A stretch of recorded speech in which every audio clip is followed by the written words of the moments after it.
Assalamualaikum dan selamat sejahtera. Saya akan menerangkan apa maksud customer service. Berdasarkan artikel yang kami kaji, fasa pertama yang diceritakan dalam artikel adalah mengenai customer experience atau dalam bahasa Melayunya bermaksud pengalaman pelanggan.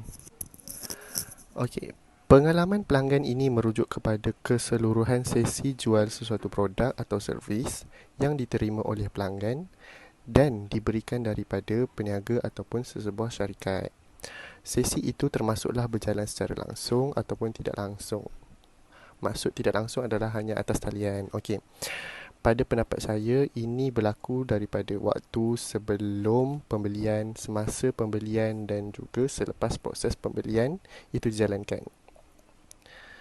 Perkara ini dikuatkan oleh dua orang ahli pengkaji iaitu Walker pada tahun 2013 dan pada tahun 2015 iaitu daripada Synchrony Financial. Okey, mereka berpendapat bahawa pengguna atau pelanggan itu sanggup membayar lebih untuk mendapatkan pengalaman yang baik. Okey, hari ini pelanggan lebih sedar tentang pilihan yang mereka lakukan untuk memenuhi kepuasan mereka walaupun membeli secara langsung dan juga atas talian dan membayar lebihnya kerana untuk mendapatkan kepuasan mereka.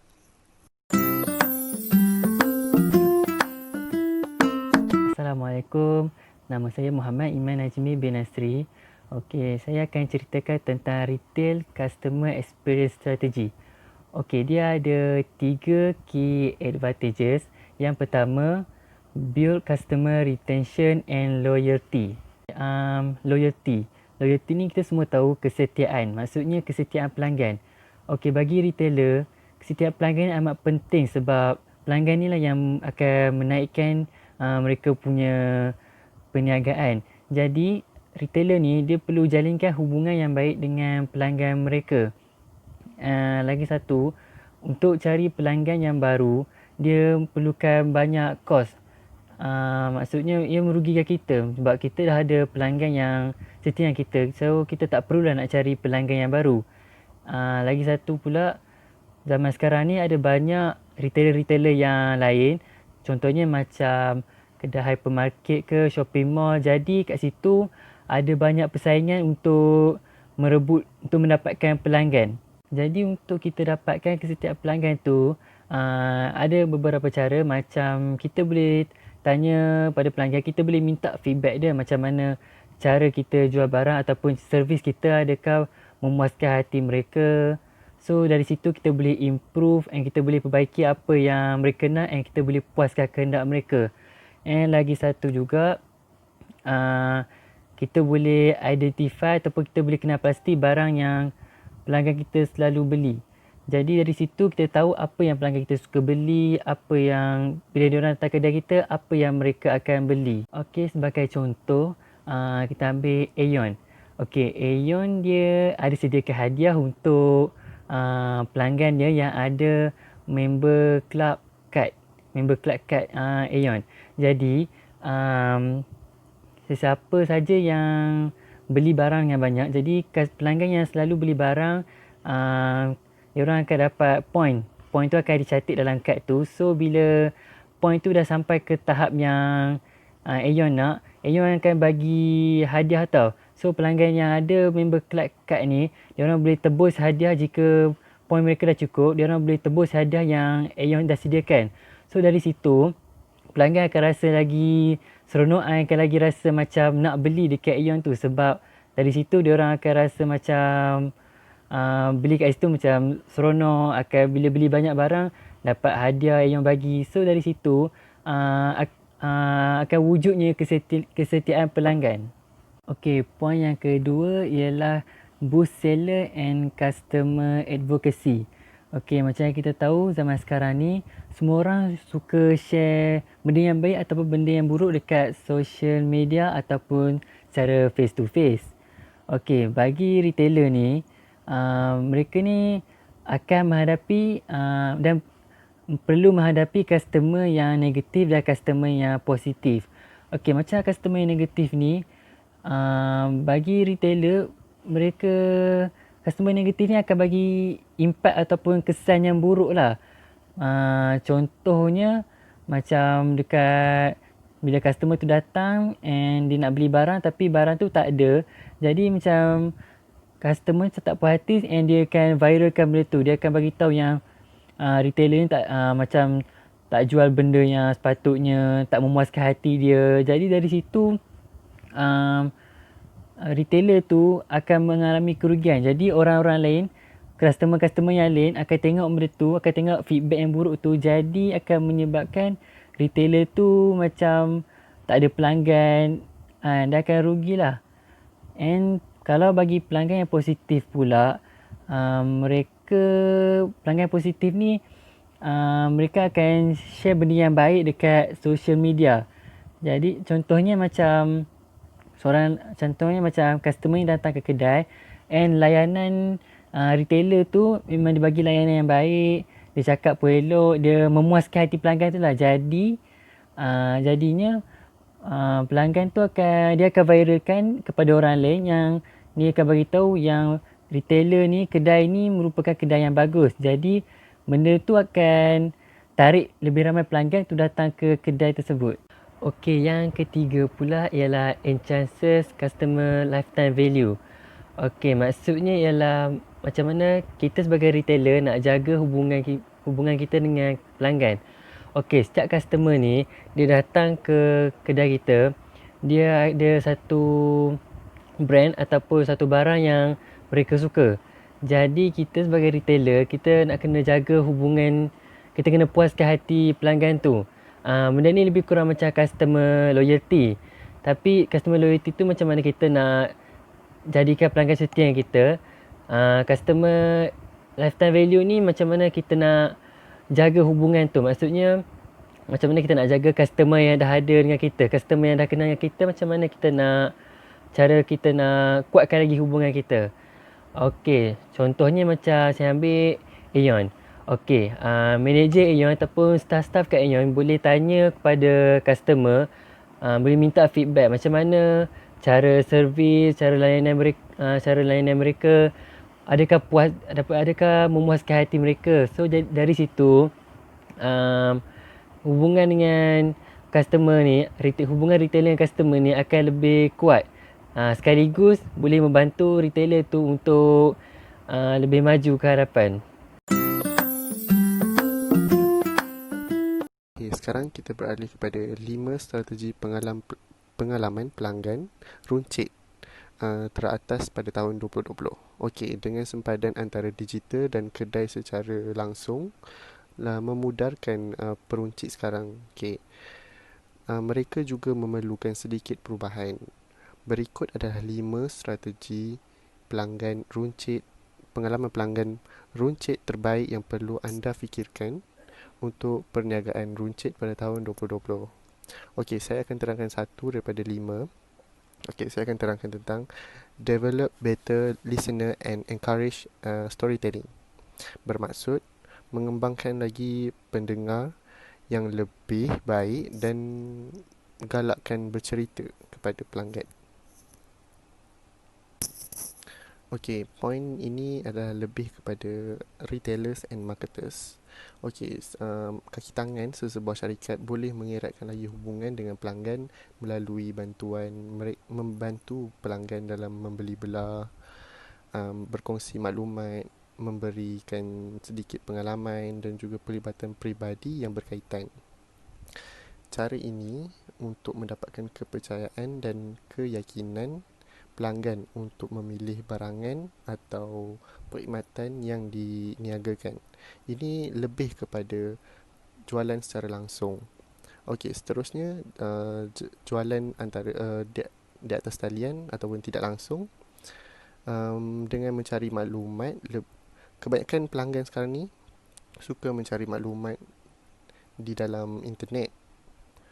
Zaman moden ini pelbagai cara boleh mengembangkan satu berita ataupun promosikan barang dengan lebih pantas di social media. Contohnya di bahagian stories Instagram, iklan di halaman Facebook dan juga beberapa lagi aplikasi lain. Pembelian atas talian menjadi satu alternatif baru yang digunakan dan yang diguna pakai oleh masyarakat kini tanpa mengira umur. Cara ini bermula pada masa pandemik yang dapat memberi peluang menjimatkan masa dan kos kepada kedua-dua pihak membeli belah dengan mengurangi risiko yang berbahaya hari ini. Okey, itu isu sekarang lah. Macam COVID-19 sekarang ni pelanggan lebih membeli barangan di atas talian. Okey, paling penting jurujual harus meyakinkan pelanggan dan menggunakan cara komunikasi yang baik agar proses jual beli tersebut di atas talian tersebut akan berjalan dengan lancar. Okey, sebagai seorang marketer, sebagai seorang retailers, peruncit ataupun pemasar, kita harus luangkan masa untuk melatih dan menilai sejauh mana kaki tangan dan kehadiran digital membantu pelanggan dalam perjalanan membeli mereka secara berkala. Okey, sebagai marketers, sebagai retailers, kita harus tanya pada diri sendiri sejauh mana kaki tangan anda mengetahui semua tentang produk anda dan kisah nilai jenama anda. Sejauh mana mereka menyampaikan kepada pelanggan di kedai. Ketiga adalah memberi dan memahami keperluan dan harapan pelanggan anda. Sejauh mana mereka dilatih untuk mendengar dan mengambil petunjuk dan isyarat pembeli. Bolehkah mereka mengesyorkan jenis produk yang tepat kepada pelanggan? Bolehkah mereka membina ikatan yang membuat pelanggan kembali lagi? Okey, tapi kalau di social media, adakah laman web anda menyenaraikan semua maklumat penting yang diperlukan oleh pelanggan uh, sehingga dapat membantu pelanggan berhubung dengan jenama dan membuat keputusan membeli dengan tepat? Okey. Sebagai pemasar ataupun peruncit, kita haruslah menolong dan memberi khidmat bantuan kepada pelanggan untuk memberi kepuasan serta menyelesaikan masalah mereka. Okay. Assalamualaikum warahmatullahi wabarakatuh. Nama saya Nur Alia Tasha binti Amran dari kelas DRM 3A, bernometri 15 DRM 19F1019. Saya akan terangkan 2 poin, iaitu poin nombor 3 dan poin nombor 2 dan nombor 3. So, poin nombor 2 ni tentang balance derivative value experience to a channel agnostic similar express which install digitization. Okay, yang ketiga ni encourage social media engagement and sharing of in-store purchase. Okay, saya akan terangkan nombor 2 dulu. Okey, nombor 2 ni apa yang saya faham mengenai strategi nombor 2 ni adalah tentang kepuasan pelanggan dalam melihat, menyentuh, merasa dan mencuba produk yang dijual di kedai. Sebagaimana yang kita tahu, pada era globalisasi kini, pelbagai kaedah dan strategi yang digunakan atau yang terdapat dalam setiap kedai. Dia lebih memudahkan pelanggan untuk membeli atau menganalisis, mengambil tahu tentang sesuatu produk. Macam kita tahu, pelanggan sekarang mengambil tahu produk dalam internet, gadget. Okey, ia bagi kita lebih mudah lah, tidak membuang masa pergi kedai, membuang masa. Okey, satu. Lepas tu kalau kita duduk kat kedai pun, kita tengok kat situ, kena tunggu orang turn lagi, kena tunggu barisan. Kalau kita nak bayar tu pun nak keluar dari kedai, kita kena tunggu turn juga kan, kena baris. Terutama pada musim sekarang ialah musim penyakit COVID. Menggunakan realiti maya untuk percubaan atau melihat produk. Ini untuk pengalaman pemilihan produk yang ditingkatkan. Sebagaimana yang kita tahu, banyak kedai yang menawarkan penyelesaian digital yang dilengkapi dengan AR atau VR untuk membolehkan pelanggan mencuba pelbagai jenis produk di dalam kedai. Okey, contoh yang saya nak bagi adalah contohnya, Watson. Watson ni macam ni.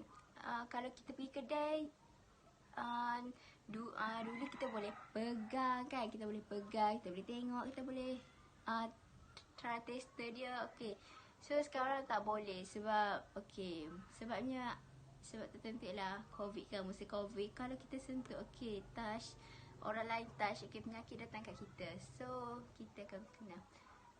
Untuk mengelakkan benda tu, Watson telah membuat kita tak boleh sentuh.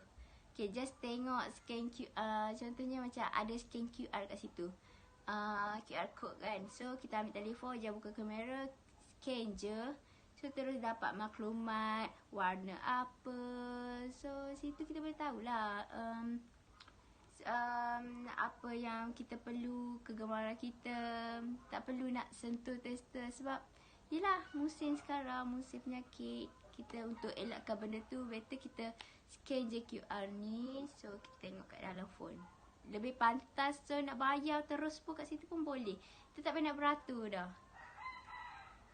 Contoh yang kedua saya nak bagi ni adalah encourage social media engagement and sharing of in-store purchase, yang masuk galakan perlibatan media sosial dalam perkongsian pembelian di kedai. Apa yang saya faham tentang poin nombor 3 ini adalah tentang pelanggan share gambar yang mereka ambil dari kedai makan atau tempat tersebut kepada social media.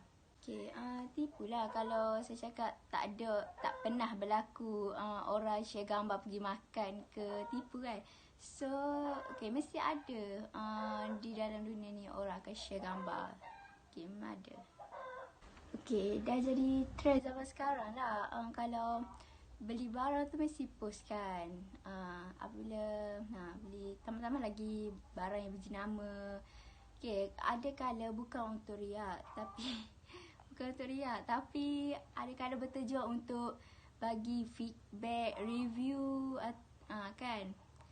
Mesti korang pernah dengar tentang, mestilah semua pernah dengar atau tengok orang post gambar makanan apa-apa kan dengan bercaption, kedai ni memang tidak boleh digambarkan. Maksud digambarkan dalam tidak boleh digambarkan betapa sedapnya ke kan kalau makanan. So atau kedai ni memang sedap atau menarik guys.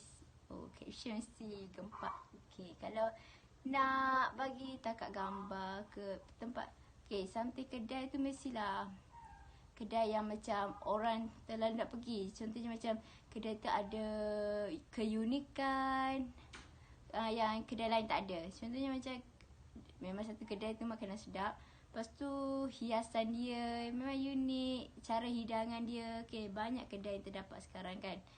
So kita boleh tengok dekat media sosial. Contohnya di Instagram atau Facebook, kita boleh tengok kedai pun dah ada media sosial dia. Tujuan dia untuk menarik pelanggan untuk terus ke kedai dia. Macam kita tengok je, kita tengok. So kita dapat tengok berapa yang orang like, mesti mesti famous kedai ni sebab selalu orang pergi ke kan, mesti ramai. Kadang dengan kita tengok dalam media sosial lah yang kita boleh pergi kan, macam famous. Tempat ni famous, aku kena pergi, aku nak takat gambar. Kebanyakan pada zaman kini lah, zaman sekarang ni, orang akan post gambar lepas tu letak nama kedai tersebut. Contohnya kat IG, orang memang akan tag gambar tu, tag tempat tu kat mana, senang untuk orang pergi. So orang tak komen ke tanya kat mana kan. So kita boleh tengok je, tempat ni di Kuala Lumpur, kita nak pergi kan. Dan memang tujuan orang post tu untuk menarik pelanggan atau pengguna media sosial pergi ke kedai yang dipamerkan, atau gerai sosial orang panggil lah kalau kat internet. So gerai sosial untuk kita tengok-tengok. Tambahan lagi, pada zaman kini mesti semua orang punya telefon kan. Tak telefon biasa pun, tak telefon canggih pun, telefon biasa. Dan sekarang ramai budak muda dah ada phone yang touch. So ada data sendiri kat handphone. Kalau tak ada data pun mesti ada kedai tu sediakan wifi kan. So zaman sekarang memang banyak kedai gunakan wifi untuk menarik perhatian pelanggan. Kalau dia letak benda yang menarik, so pelanggan mesti nak pergi. Contohlah saya bagi cafe Legenda Cafe. Legenda Cafe ni yang terletak di Pulau Mutiara. Cafe ini diinspirasikan oleh seniman agut iaitu P. Ramlee. Ramai gila pergi ke cafe ni sebabnya makanan dia unik dan macam contohlah unik tu macam makanan dia letak dalam congkak, dalam alat-alat seni zaman dahulu. Okey, contoh kedua yang saya bagi adalah Chemistry Cafe di Shah Alam. Saya di Shah Alam. Okey. Chemistry Cafe ni berkonsepkan makmal kimia. Okey, wow, makmal kimia. So, yang boleh dijadikan idea yang unik. Pekerja kafe ni juga pakai lab coat. Okey, lab coat. Okey, hidangannya menarik. Makanan yang dipersembahkan adalah dengan menggunakan alat radas makmal kimia yang sains kita guna. Lepas tu contoh dia alat radas yang dia guna adalah gelalakon, pichagari, tabuk uji, okey, dan lain-lain lah. Apa yang saya perhatikan, kedua-dua kedai ini mampu menarik ramai pelanggan di atas keunikannya. Ramai juga yang post, memang ramai. Tambah-tambah lagi budak muda zaman sekarang suka pergi yang tempat unik untuk menangkap gambar dan post kat media sosial. So ramai juga yang artis pergi ke tempat tersebut. Dan ada juga di kafe-kafe lain atau kedai-kedai lain yang macam menampak gambar yang menarik dan untuk menarik macam 3D like untuk orang tangkap gambar. So sambil orang tangkap gambar, orang boleh merasa hidangannya kan. Okay, di sini saja saya nak Natasha. Bye. Sejahtera, nama saya Sharwin Analaki Udi Surin. Nombor matrik saya ialah 15 DRM 19 F005. Okay. Apa yang saya faham dari artikel yang Puan bagi tentang encourage and support communities adalah jenama runcit ini ada kekuatan yang berbeza untuk mengadakan untuk orang berkongsi tujuan dan mencipta pengalaman yang sama. Mereka telah harus membuat ini untuk membina keuntungan mereka dan untuk komuniti tempatan dan global. Okay. Mereka boleh buat peluang lain sebagai bengkel untuk mengetahui orang punya minat untuk mengumpul rangkaian dan untuk belajar dalam talian. Secara melalui internet, mereka juga boleh membuat kelas. Melalui perbuatan ini, perancangan boleh mendapat untuk meningkatkan peluang pembelajaran.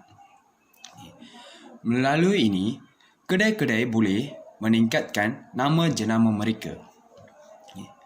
Sebagai contoh, pasar raya boleh merancang untuk membuat kedai buku dengan tempat duduk untuk orang boleh duduk dan baca buku yang mereka suka dan membeli buku-buku yang diorang minat.